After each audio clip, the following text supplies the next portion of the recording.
नारी शक्ति वंदन अधिनियम 2023 महिला आरक्षण विधेयक का नया नाम यही है।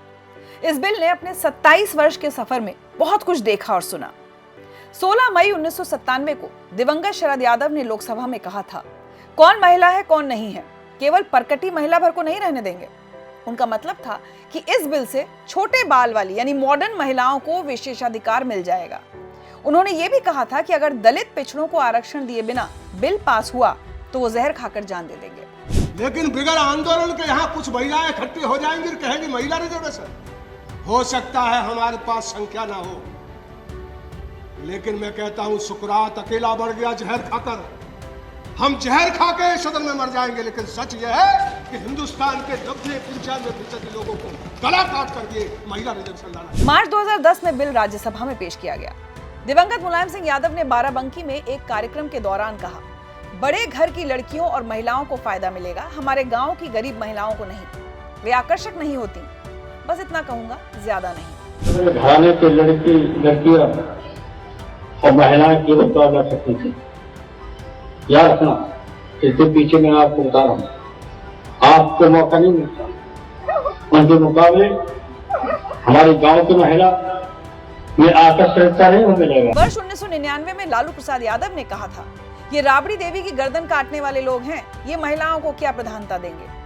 बैकवर्ड क्लासेस और माइनॉरिटी सोसाइटीज को जब तक प्रधानता नहीं मिलेगी, इस पर हमारी सहमति नहीं है। नमस्कार, मैं हूं रुचान।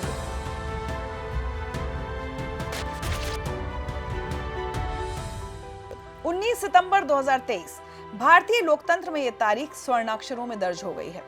यही वो तारीख है जब कानून मंत्री अर्जुन राम मेघवाल ने 27 वर्षों से कानून बनने की राह देख रहे महिला आरक्षण विधेयक से जुड़ा 128वां संविधान संशोधन लोकसभा में पेश किया। प्रधानमंत्री नरेंद्र मोदी ने संसद में कहा, महिलाओं को अधिकार देने और ऐसे कई पवित्र काम के लिए ईश्वर ने उन्हें चुना है। उन्होंने कहा कि सिर्फ महिलाओं के विकास की बात करना पर्याप्त नहीं है, हमें मानव जाति की विकास यात्रा में नए पड़ाव को अगर प्राप्त करना है, राष्ट्र के विकास की यात्रा में नई मंजिलों को अगर पाना है, तो ये आवश्यक है कि महिलाओं के नेतृत्व में विकास को हम बल दें। महिलाओं को अधिकार देने का, महिलाओं की शक्ति का उपयोग करने का वो काम, शायद ईश्वर ने ऐसे कई पवित्र काम के लिए मुझे चुना है।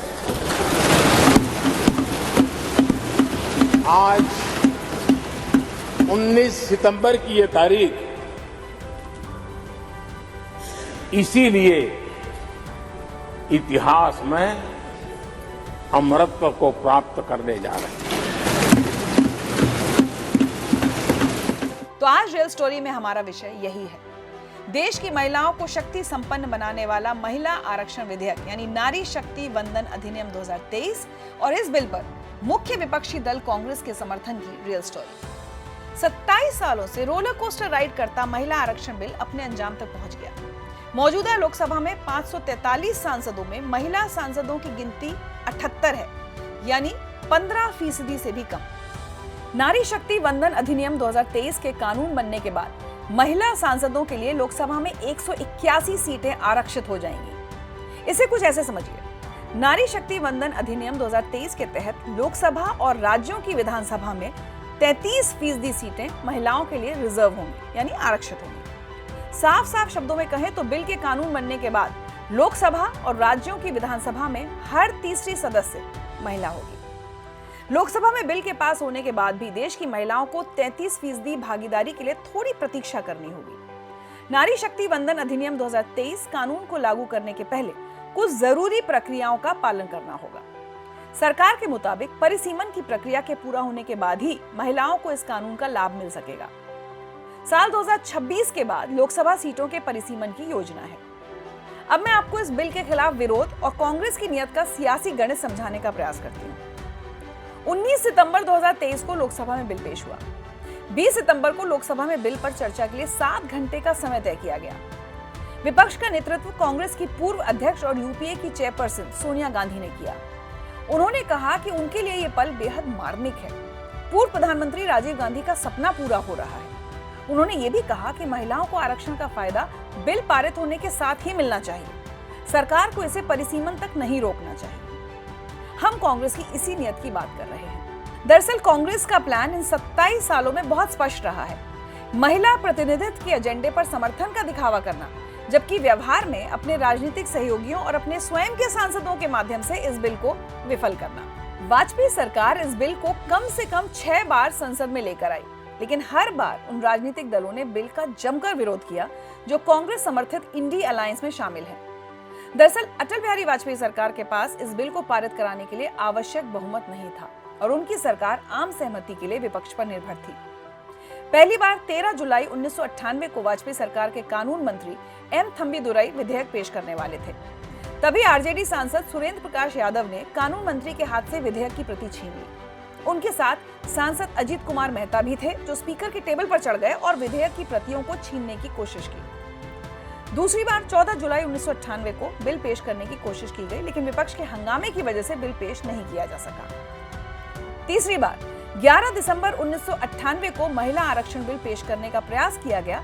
तब समाजवादी पार्टी के सांसद दरोगा प्रसाद हंगामा करते हुए स्पीकर के पोडियम तक पहुंच गए और सरकार का तीसरा प्रयास भी विफल साबित हुआ।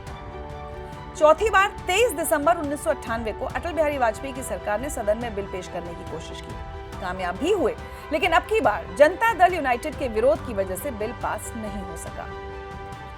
पांचवी बार 2002 में वाजपेयी सरकार ने फिर कोशिश की, लेकिन विपक्षी सियासत ने सरकार की मंशा पूरी नहीं होने दी। छठवीं बार जुलाई 2003 में वाजपेयी सरकार ने फिर प्रयास किया। मुरली मनोहर जोशी ने समर्थन जुटाने का भरसक प्रयत्न किया, लेकिन प्रश्नकाल के दौरान ही जमकर हंगामा हुआ और बिल पारित नहीं हो सका। कांग्रेस के सहयोगी दलों ने हमेशा बिल को अटकाने का काम किया है।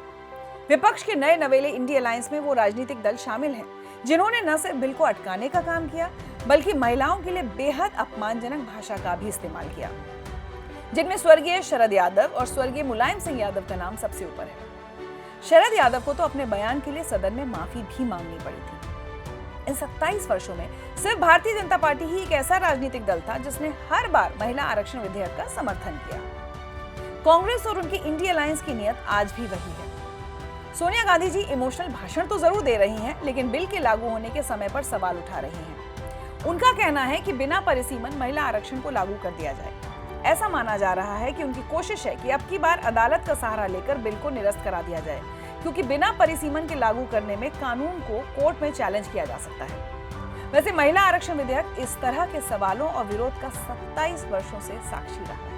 खुद सोनिया गांधी जी ने 2010 में एक इंटरव्यू के दौरान स्वीकार किया था कि कांग्रेस पार्टी में ऐसे सांसद हैं जिनकी वजह से पार्टी इस विधेयक को पारित कराने के लिए जरूरी संख्या हासिल नहीं कर पाई। वर्षों से महिला आरक्षण बिल का विरोध करने वाली समाजवादी पार्टी, जो इंडी अलायंस में भी शामिल है, उसकी सांसद डिंपल यादव ने कहा कि हमारी पार्टी की मांग है कि बिल में SC, ST, OBC और अल्पसंख्यकों को भी शामिल किया जाए। डिंपल यादव का ये बयान बिल को अटकाने की नीयत का सबसे सटीक उदाहरण है। समाजवादी पार्टी की हमेशा से यह मांग रही है कि पिछड़ा वर्ग महिला तथा अल्पसंख्यक महिलाओं को भी इसमें सम्मिलित किया जाए, इसमें उनको आरक्षण दिया जाए। केंद्रीय मंत्री स्मृति ईरानी ने लोकसभा में विपक्षी दलों को बहुत ही सधा हुआ जवाब दिया। उन्होंने भारतीय संविधान की प्रति दिखाते हुए कहा कि आपके लिए किताब हो सकती है, हमारे लिए भारत का संविधान है, और इसी भारत के संविधान में निहित है कि धर्म के आधार पर आरक्षण वर्जित है। ये संविधान में धर्म के आधार पर आरक्षण वर्जित है। महिला आरक्षण बिल को पास कराने का एक दिखावा 2010 में यूपीए की सरकार के दौरान हुआ, लेकिन तब भी राज्यसभा में समाजवादी पार्टी सांसद अबू आजमी ने कांग्रेस के कानून मंत्री हंसराज भारद्वाज के हाथ से विधेयक छीनने की कोशिश की, और अबू आजमी के इस कारनामे का समर्थन करने वालों में कांग्रेस सांसद CK जाफर शरीफ और शकील अहमद खान शामिल थे। हालात ऐसे बने कि यूपीए सरकार में शामिल आरजेडी के लालू प्रसाद यादव और समाजवादी पार्टी के मुलायम सिंह यादव ने तो सरकार गिराने तक की धमकी दे दी थी। अब वही कांग्रेस नारी शक्ति वंदन अधिनियम 2023 के समर्थन का दिखावा करके क्रेडिट लेने का प्रयास कर रही है, लेकिन पर्दे के पीछे नियत वही है जो 1998 में थी और जो 2010 में थी। तो ये थी महिला आरक्षण विधेयक पर कांग्रेस के समर्थन की रियल स्टोरी। देशहित से जुड़े और अहम मुद्दे पर अगली रियल स्टोरी पर आपसे फिर मुलाकात होगी। तब तक आप खुश रहिए, स्वस्थ रहिए और अपनी राय हमें लिखकर जरूर भेजिए।